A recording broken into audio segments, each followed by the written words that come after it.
정조는 정말 독살됐을까요? 1800년 여름 창경궁 영춘원 안온돌방에는 한 임금의 숨소리만 가늘게 남아 있었습니다. 창호 밖으로 눅눅한 장맛바람이 스며들고 방 안에는 오래 달인 한약에 쓴 냄새와 식은 땀 냄새가 뒤섞여 있습니다. 침상 머리맡에는 밤새 적어 내려간 붓글씨가 펴져 있고 발치에는 내의원에서 올린 약그릇들이 줄지어 놓여 있습니다. 정조는 숨을 고르듯 천천히 눈을 떴습니다. 곁에 엎드린 신하가 몸을 낮추자 거의 들리지 않는 목소리가 그의 귀를 스쳤습니다. 수정전. 짧은 두 글자. 왕의 마지막 입에서 나온 이 말은 곧장 궁궐 안의 수수께끼가 되었습니다. 정조는 왜 죽기 직전에 왕대비 정순왕 후에 처소가 있는 수정전을 찾았을까? 그 말 속에 자신을 둘러싼 정치와 죽음의 비밀을 숨기려 했던 것일까? 아니면 단순한 마지막 인사였을까? 궁궐 담장 밖 세상은 곧 다른 소문으로 들끓기 시작했습니다. 왕께 독이 오른 약을 쓴 자가 있다더라. 정승이 의원을 시켜 전하를 죽였다더라. 경상도의 선비 사랑방에서 장터 주막에서 노비들이 불을 지피던 부엌에서까지 정조의 죽음을 둘러싼 말들이 삽시간에 퍼져나갔습니다. 그해 여름 조선 사람들은 한 가지 질문 앞에 섰습니다. 정조는 병으로 죽었을까? 아니면 누군가의 손에 쓰러졌을까?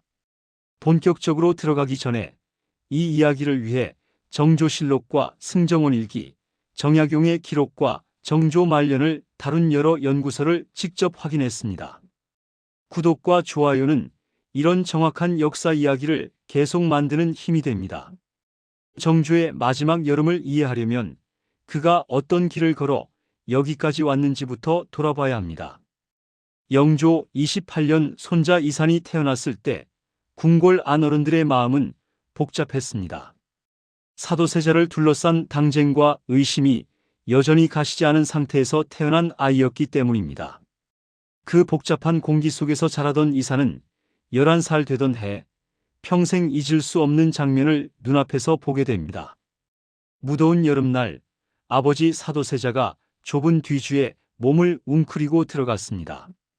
문이 닫히고 숨소리와 발버둥이 차츰 사라질 때까지 어린 세손은 마당 한쪽에서 울음을 삼키며 그 광경을 지켜보았다고 전해집니다. 나무 판자 사이로 스며나온 피와 땀, 등을 돌린 어른들의 표정, 어디에도 기댈 곳 없던 11살 소년의 공포는 깊은 상처로 남았습니다. 복도 끝 어딘가에서는 이런 말이 오갔을지도 모릅니다.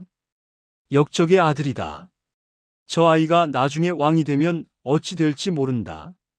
이 말들은 언젠가 소년의 귀에도 스며들었을 것입니다.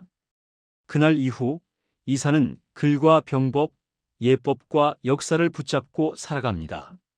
아버지처럼 되지 않기 위해서가 아니라 아버지가 이루지 못한 일을 자신이 이어야 한다고 믿었기 때문입니다. 1776년 영조가 세상을 떠나고 세손 이산이 왕위에 오릅니다. 그는 즉위식에서 스스로를 사도세자의 아들이라고 또렷하게 밝혔습니다. 아버지의 명예를 회복하고 피로 쌓인 당쟁의 역사를 바로잡겠다는 선언이었습니다. 하지만 정조가 마주한 현실은 만만치 않았습니다. 조정의 핵심은 여전히 노론 벽파가 장악하고 있었고 왕실의 최고 어른인 정순왕 후와 그 뒤에 선 세력도 건재했습니다. 어린 시절부터 몸으로 배운 공포와 책임감은 이제 한 나라의 방향을 결정해야 하는 젊은 왕의 어깨 위에서 다시 무거운 짐이 됩니다. 그리고 바로 이 지점에서 정조의 삶은 조선의 마지막 개혁 군주와 조선 최대의 의문사라는 두 얼굴을 함께 갖게 됩니다. 왕위에 오른 정조는 먼저 책을 붙잡았습니다. 새로움을 꿈꾸지만 그 새로움을 받쳐줄 힘을 어디에서 구해야 하는지 잘 알고 있었기 때문입니다. 아침 조회가 끝난 뒤에도 규장각 서가에서 책장을 넘기고 밤이 깊어지면 촛불 아래에서 직접 붓을 들었습니다. 정조가 세운 규장각은 단순한 도서관이 아니었습니다. 왕이 직접 고른 책을 모아둔 서고이자 왕이 직접 눈여겨본 젊은 인재들을 부르는 자리였습니다. 정약용, 박제가, 이가황 같은 이름들이 이곳에서 두각을 드러냈습니다. 집안과 당파보다는 실력과 생각을 보고 사람을 쓰려던 정조의 의지가 담긴 공간이었습니다. 규장각에서 논의된 내용은 조용하지만 날카로웠습니다. 세금을 어디서 줄이고 어디서 거둘 것인지, 탐관오리를 어떻게 막을 것인지, 노비제와 신분제를 어떻게 바꿀 것인지, 글 속에서만 머물던 개혁의 언어를 실제 제도와 정책으로 옮기려는 시도였습니다. 하지만 종이 위 계획만으로는 부족했습니다. 정조는 눈을 한강 남쪽으로 돌립니다. 아버지 사도세자의 묘를 옮겨온 화산 아래 아직 제대로 개발되지 않은 넓은 들판이 있었습니다. 그는 이곳에 새로운 성을 쌓고 새로운 도시를 만들라고 명합니다. 수원 화성 공사판에는 곧 사람과 돌과 나무가 뒤엉킨 풍경이 펼쳐졌습니다. 돌을 맨 인부들이 구슬땀을 흘리며 언덕을 오르고 기술자들은 나무자를 대며 성벽의 기울기를 재었습니다. 밤이 되면 공사판 위로 횃불이 켜지고 왕이 직접 들고 온 등잔불이 설계도와 공사 현장을 비추었습니다. 정조는 여러 차례 현장을 찾았습니다. 인부들에게 술과 음식을 내리며 격려하는 한편 공사 책임자를 불러 구조와 비용을 꼼꼼히 물었습니다. 이 성벽이 굽어 돌아가는 이유가 무엇인가? 이 다리는 큰 비가 와도 견딜 수 있겠는가? 성 안장터는 어디에 두어야 사람들이 드나들기 편하겠는가? 질문 하나하나에 개혁 군주의 시선이 담겨 있었습니다. 완성된 화성은 단단한 성곽이었습니다. 그러나 정조가 화성에 담고자 했던 것은 방어만이 아니었습니다. 성 안에는 장시와 점포를 두어 상업활동을 장려하고 세금을 일부 완화해 사람들을 끌어들였습니다. 주변에는 왕실이 운영하는 둔전과 농장이 생겨나 씨앗과 농기구를 빌려주는 새로운 농업 경영도 시도되었습니다. 화성은 아버지 능을 지키는 성이면서 동시에 정조가 꿈꾼 새로운 조선의 모델 도시였습니다. 가장 중요한 것은 군사였습니다.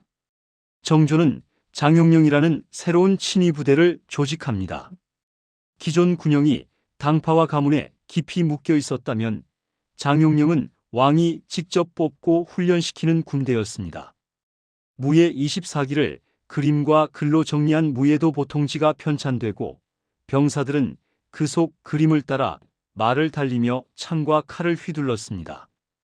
훈련 날이면 화성 들판에는 먼지 구름이 일고 갑옷을 입은 임금이 말을 타고 병사들 사이를 돌았습니다. 성문 위에서 이 광경을 내려다보는 노론 강경파 신하들의 손에는 저도 모르게 땀이 배어 나왔을 것입니다. 정조는 장용령과 화성을 통해 왕권을 몸으로 지킬 수 있는 기반을 만들려 했습니다. 동시에 규장각을 통해 머리와 글로 나라의 방향을 바꾸려 했습니다. 아버지를 죽음으로 몰고 간 당쟁을 끊고 백성이 숨을 좀 더 깊이 쉴 수 있는 나라를 만들고자 했던 것입니다. 하지만 이런 변화는 모두에게 같은 얼굴로 보이지 않았습니다. 개혁을 기다리던 이들에게 화성은 희망이었지만 오래된 권력을 쥐고 있던 이들에게는 불안의 상징이었습니다. 사도세자의 아들이 군사를 모으고 있다. 언젠가 이 성과 군대가 누구를 향하게 될지 모른다. 속삭임은 조용히 퍼져나갔습니다. 정조는 그것을 모를 리 없었습니다. 그래서 더 서둘렀고 더 많은 것을 준비했습니다. 그러나 개혁의 속도가 빨라질수록 그 개혁을 두려워하는 마음도 함께 단단해지고 있었습니다. 이 긴장 위에서 어느 한밤중 왕의 침소를 향해 조용히 다가오는 발자국 소리가 들려오게 됩니다. 궁궐의 밤은 대개 규칙적입니다. 문이 닫히는 시각, 순찰이 도는 길, 꺼지는 등불의 순서가 정해져 있습니다.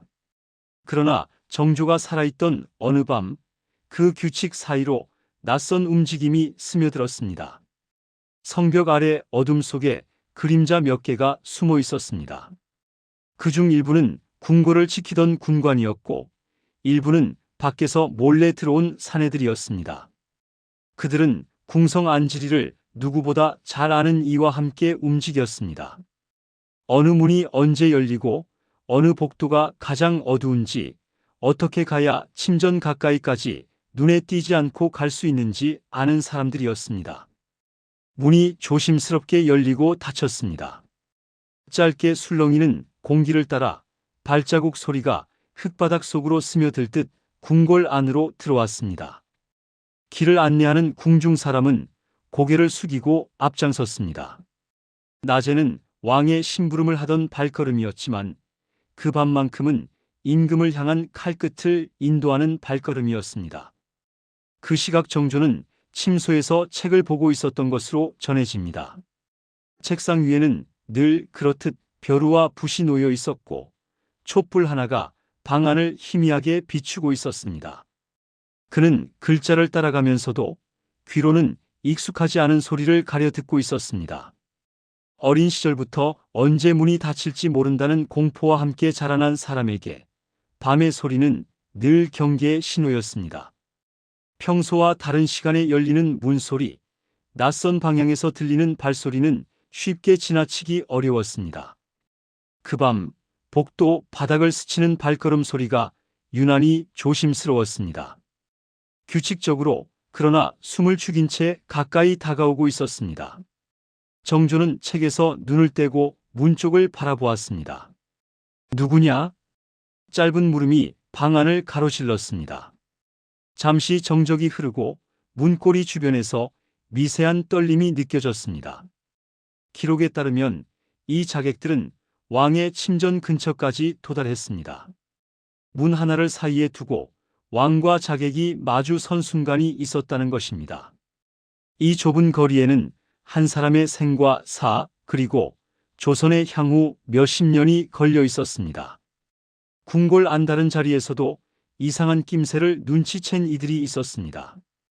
환관과 궁녀, 경비 군사들이 서둘러 움직이기 시작했습니다. 이 시간에 누가 드나든 것이냐? 짧고 날선 목소리들이 복도에서 부딪혔습니다. 당황한 자객들은 끝내 궁궐 안 깊숙이 들어가지 못한 채 붙잡혔습니다. 잡힌 이들 중에는 궁성을 지키던 군관도 있었고 평소 왕을 가까이서 모시던 이와 얽힌 사람들도 있었습니다. 그들을 신문하면서 더 큰 그림자가 드러났습니다. 칼을 든 사람들 뒤에는 오랫동안 조정을 쥐고 흔들어 온 가문들의 이름이 숨어 있었습니다. 사도세자의 죽음에 깊이 관여했던 홍씨 집안, 그리고 그 후손들. 정조를 싫어하던 노론 강경파 세력의 이름이 서류 위로 하나 둘 올라왔습니다. 궁녀와 환관들의 입에서는 또 다른 인물들이 거론되었습니다.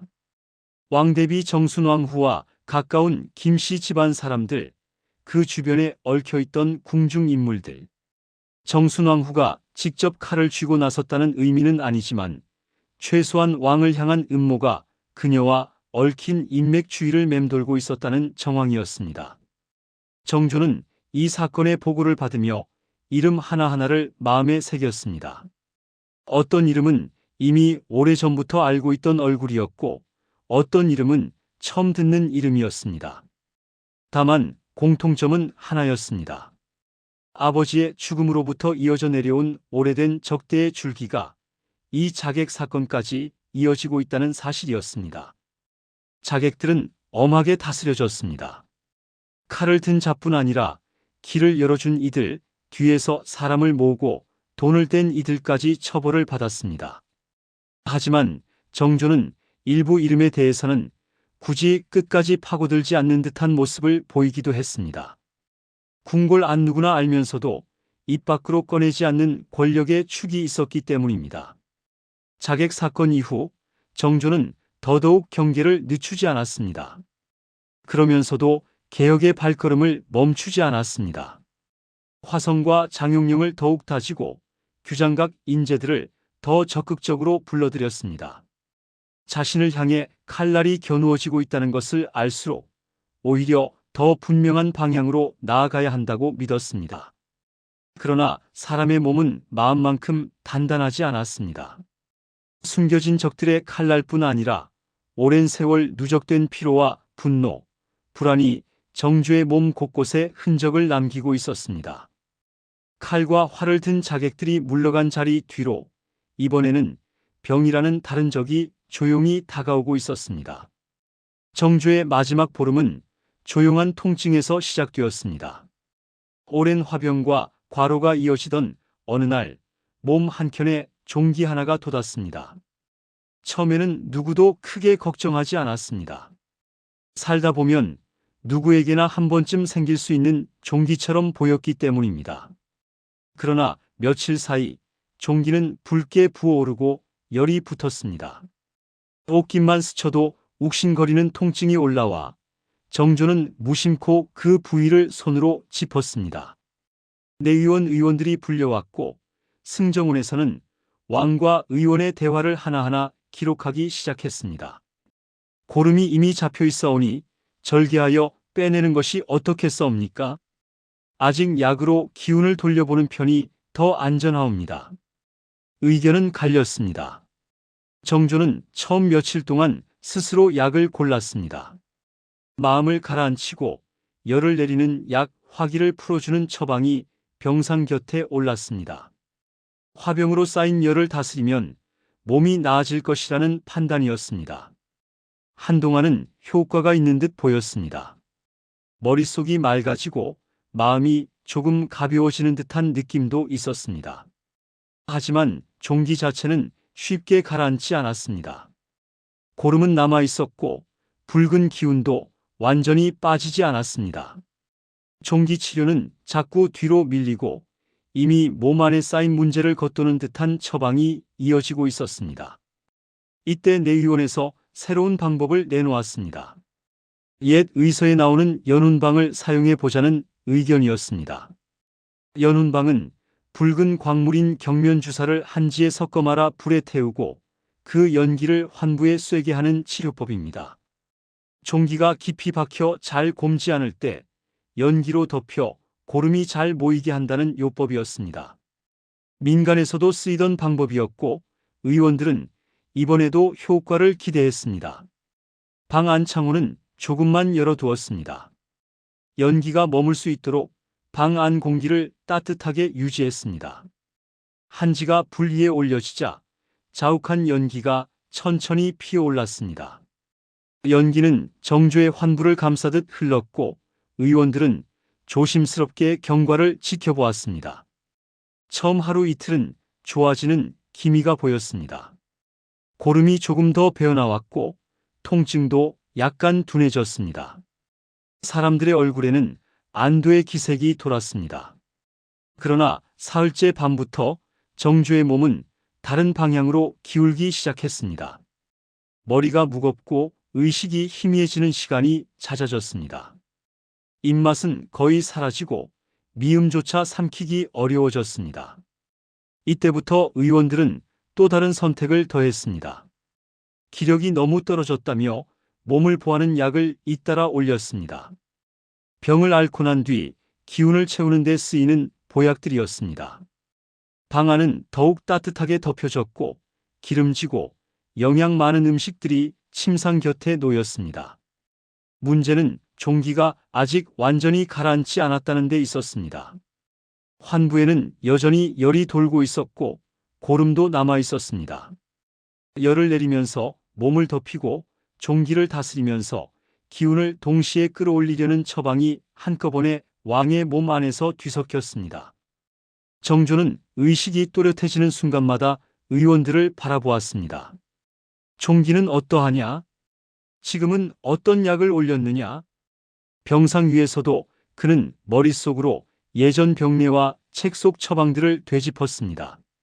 그러나 이번만큼은 알고 있는 지식이 몸의 변화를 따라잡지 못했습니다. 입맛이 완전히 떨어졌다며 호소하자 한 의원은 병이 나아가는 징조라고 보고했습니다. 그가 남긴 의서에는 오히려 음식 맛을 모르면 위중하다는 말이 적혀 있었지만 그 순간만큼은 다른 말을 골랐습니다. 진실한 보고보다 책임을 피하고 싶은 마음이 앞섰을지도 모릅니다. 방 안 공기는 점점 무거워졌습니다. 약탕에서 끓어오르는 소리, 부채질하는 소리, 낮은 목소리로 오가는 상의가 한 덩어리의 웅성거림으로 섞였습니다. 승정원의 기록관들은 문 밖에서 그 소리를 들으며 붓을 드는 손을 잠시 멈추었을 것입니다. 한편 후대 한의학 연구자들이 정조실록의 약방문을 다시 검토한 결과 연운방에서 나오는 수은 연기가 급성 중독을 일으킬 가능성은 낮다는 의견이 많습니다. 실록에 기록된 증상 역시 급성 수은 중독의 전형적인 양상과는 거리가 있다는 분석이 이어집니다. 오히려 종기를 적절한 시기에 절개하지 못한 점, 종기가 완전히 가라앉기 전에 보약과 온열을 과하게 쓴 점을 문제로 보는 시각이 더 설득력을 얻고 있습니다. 그러나 그때 그 방 안에 있던 이들에게 이런 분석은 없었습니다. 누구도 지금 내려지는 처방이 훗날 독살이라는 말로 불릴 거라 상상하지 못했을 것입니다. 다만 왕의 숨이 점점 짧아지고 있다는 사실만이 눈앞에 다가오고 있었습니다. 6월 28일 정조의 숨이 멎었습니다. 창경궁 위로 불어오던 바람이 잠시 멈춘 듯한 순간이었을 것입니다. 그리고 며칠 뒤 멀리 경상도의 한 산에서 한 선비가 하늘을 향해 칼을 치켜들며 외칩니다. 왕을 죽인 역적을 찾아야 한다. 이때부터 병상 위에서 오갔던 약과 침, 연기와 처방은 사람들 입속에서 하나의 단어로 묶이기 시작합니다. 독살이다. 정조가 세상을 떠났다는 소식은 먼저 한양을 휩쓸었습니다. 궁궐 문 밖으로 전해진 말이 다시 강을 건너고 역참과 장터를 따라 전국으로 퍼져나갔습니다. 경상도 인동, 오늘날 구미 일대에도 이 소식이 도착했습니다. 추석을 앞둔 들판에는 벼이삭이 고개를 숙이고 있었고 마을 사랑채에는 선비들이 모여 앉아 있었습니다. 그 가운데 장시경이라는 이름의 선비가 있었습니다. 장시경 집안은 대대로 영남에서 글을 읽어온 유학자 집안이었습니다. 사랑채 벽에는 조상의 글씨와 상소문 사본이 걸려 있었고 마룻바닥 아래에는 세월의 바랜 경서들이 쌓여 있었습니다. 사도세자 죽음의 소식도 정조의 개혁도 모두 이 사랑채를 지나갔습니다. 정조의 죽음이 알려졌을 때 장시경의 마음에는 허무와 분노가 동시에 치밀어 올랐습니다. 이제야 제대로 나라를 일으키는 임금이 한 분 나왔다 했더니 그가 붙잡을 수 있는 정보는 많지 않았습니다. 다만 이런 말들이 입에서 입으로 전해지고 있었습니다. 내의원에서 약을 너무 세게 써서 종기가 다 낫기도 전에 기운을 억지로 끌어올렸다더라. 왕이 정신을 잃기 전까지 약을 자꾸 바꾸고 또 바꾸었다더라. 추석을 앞둔 어느 날 장시경은 결심을 굳혔습니다. 형제들과 친지, 이웃 선비들, 집안 노비와 장정들까지 불러 모았습니다. 사랑채 마당에는 어느새 수십 명이 모여 서 있었습니다. 들었느냐? 전하께서 병으로만 돌아가신 것이 아니라는 말을. 장시경의 목소리가 마당을 채웠습니다. 사람들은 숨을 죽이고 그의 말을 들었습니다. 내의원에서 약을 과하게 써서 종기가 다 낫기도 전에 기운을 억지로 끌어올려 전하를 죽였다는 소문이 돌고 있다. 만약 이것이 사실이라면 그자는 왕을 죽인 역적이다. 마당 한켠에서 탄식이 터져 나왔습니다. 정조의 이름을 직접 불러본 적 없는 농부와 노비들도 그가 어떤 임금이었는지 대강은 알고 있었습니다. 노비제 완화, 상업장려, 억울한 형벌을 줄이려는 움직임이 있었다는 이야기들이 그들에게도 전해져 있었기 때문입니다. 장시경은 이렇게 말했습니다. 임금이 억울하게 죽었다면 그 억울함을 밝히는 것이 우리 같은 선비의 도리다. 며칠 뒤 그는 두 형제와 뜻을 같이 하는 사람들을 이끌고 인동 관하로 향했습니다. 쇠스랑과 낡은 창, 집에 있던 무기를 쥐고 나선 소규모 무리였습니다. 길을 걸으며 그들은 외쳤습니다. 왕을 도구로 죽인 자를 찾아야 한다. 의원을 앞세운 역적을 처단해야 한다. 그러나 인동 관아의 문은 쉽게 열리지 않았습니다. 고을 수령과 아전들, 그리고 중앙에서 내려온 지시를 의식하는 관리들이 그들을 막아섰습니다. 잠시 실랑이가 오갔고 곧 관군이 출동했습니다. 쇠스랑과 막대기, 낡은 칼을 든 사람들과 훈련된 병사들의 힘은 비교가 되지 않았습니다. 몸싸움이 이어지고 누군가는 쓰러지고 누군가는 포박되었습니다. 장시경과 형제들은 포위를 뚫고 가까스로 산 쪽으로 몸을 피했습니다. 그들이 숨을 고른 곳은 천생산 낙서감 근처 절벽이었습니다. 깎아지른 바위 아래로 인동 들판과 마을이 내려다 보였습니다. 추격해오는 군사의 기척이 점점 가까워지고 있었습니다. 전하의 억울함을 풀지 못하고 여기까지 왔구나. 그의 말은 바람에 실려 골짜기 안으로 흩어졌습니다. 세 형제는 서로를 한번 바라본 뒤 조용히 고개를 끄덕였습니다. 그리고 절벽 아래로 몸을 던졌습니다. 흰 도포 자락이 공중에서 짧게 펄럭였고 곧 산등성이에는 다시 고요가 찾아왔습니다. 이 사건은 곧 승정원에 보고되었습니다. 왕의 죽음의 의혹을 제기하며 모반을 꾀한 자가 있었다는 제목으로 기록이 남았습니다.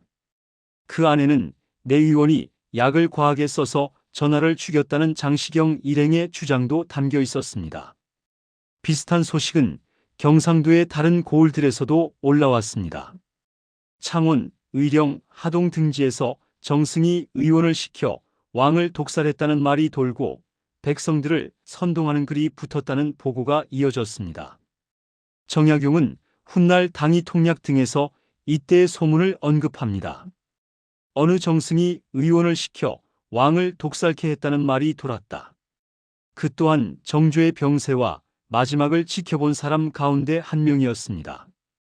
후대 연구에서는 인동 사건을 자세히 들여다보며 당시 인동 부사가 자신의 실책을 감추기 위해 사건을 과장했고 장시경 일행을 정치적으로 이용한 흔적이 있다는 지적도 나옵니다. 정권을 잡은 세력이 이런 움직임을 영모 사건으로 크게 몰아갔다는 분석도 있습니다. 그럼에도 분명한 것은 하나입니다. 정조의 갑작스러운 죽음이 지방 선비와 백성들 입에서 독살이라는 단어를 꺼내게 할 만큼 큰 충격이었다는 사실입니다.